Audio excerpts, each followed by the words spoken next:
someone you should not marry. Before you agree to marry someone, there is a need for deep thinking. Marital relationship is not something you enter into casually. Otherwise, you end up a casualty.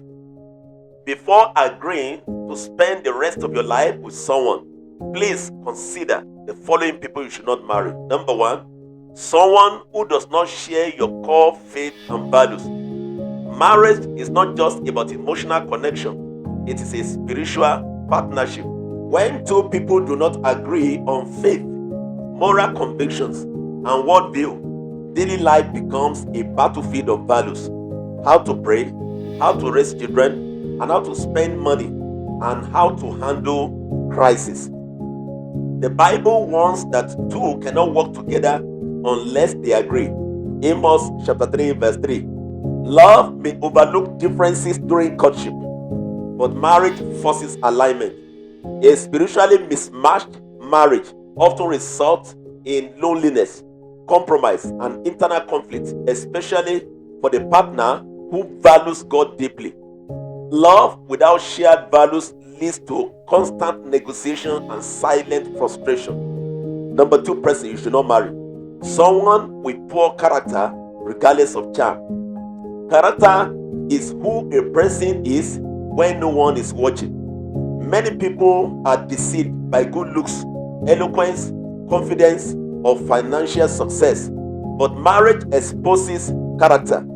If someone lies casually, manipulates people, lacks integrity, or dishonors commitment, those traits will surface more strongly after marriage. Proverbs chapter 11 verse 3 teaches that integrity guides the upright. Beauty fades, money fluctuates, and charm wears off, but character remains. A spouse without character becomes a spouse of pain, embarrassment, and instability. Never trade lasting peace for temporary attraction. The number three person you should not marry. Someone who is emotionally unstable or abusive. Marriage requires emotional presence, listening, empathy, vulnerability, and healthy communication. If someone cannot express emotions, shut down during conflict, or responds with anger, insult, or threat, marriage will only intensify the problem. Marriage does not make people good or bad, it only amplifies who they are. Abuse is not limited to physical harm. Emotional, verbal, psychological, and spiritual abuse destroys self-worth and safety. Love does not wound, control, or silence. Ephesians chapter 5 verse 28 calls for love that nurtures, not damages. A relationship that harms your soul before marriage will not heal after marriage. Be warned. The fourth kind of person you should not marry. Someone you hope to change after marriage. One of the greatest marital mistakes is marrying potential instead of reality. Many enter into marriage hoping that love, prayer, or time will change habits, attitudes, or beliefs. However, marriage does not reform character, it reveals and amplifies it.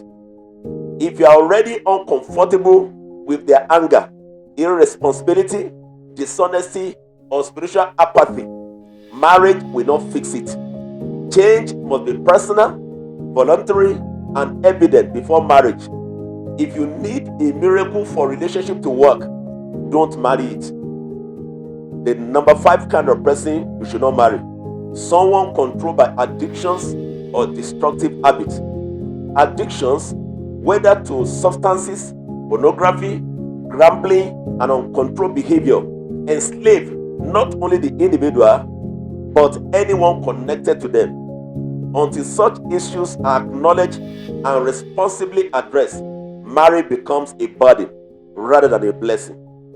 Addictions drain finances, destroy trust, and break intimacy. Love cannot replace discipline, accountability, and healing. Proverbs chapter 20 verse 1 warns of the destruction that comes from lack of self-control. Never marry a problem you are not prepared to manage for life. The number 6 kind of person you should not marry: someone who disrespects you or your boundaries. Respect is the foundation of love. If someone mocks your beliefs, ignores your boundaries, pressures you sexually, or belittles your opinions, that is a warning sign. What you tolerate in dating becomes normalized in marriage. Boundaries reveal maturity and self-control. A person who cannot respect no before marriage will struggle with honor and partnership after marriage. Love that lacks respect is not love, it is control in disguise.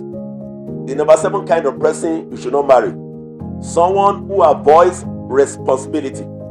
Marriage demands responsibility and a lot of it, financially, emotionally, spiritually, and relationally. A person who constantly blames others, avoids work, lacks vision, or refuses accountability will turn marriage into a one-sided struggle. Such a person or spouse becomes dependent rather than supportive, draining rather than strengthening.